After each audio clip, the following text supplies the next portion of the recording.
today's video, I'm going to show you how to change the header color in Weebly in just a couple of minutes. This is one of the quickest ways to refresh your site and make it match your brand more effectively. So let's jump right in. Start by opening your browser and heading to the official Weebly website.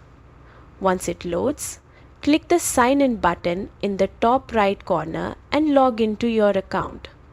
If you use two-step verification, quickly complete that as well. After signing in, you will land on your Weebly dashboard. From here, click on Website.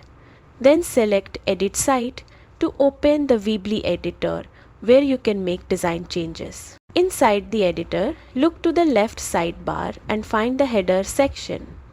Click on it and you'll see an option called Color Style. Weebly gives you several preset color themes you can choose from, so if one fits your site style, you can select it instantly. If you want a more custom look, choose the option to adjust the color manually.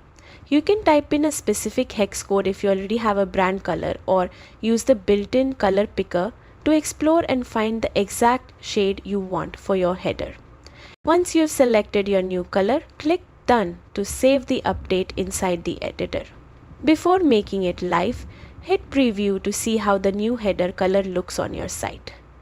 If everything looks clean and consistent, go ahead and click publish. And that's all it takes. You have now changed your Weebly header color, giving your site a fresh and personalized look. Happy creating!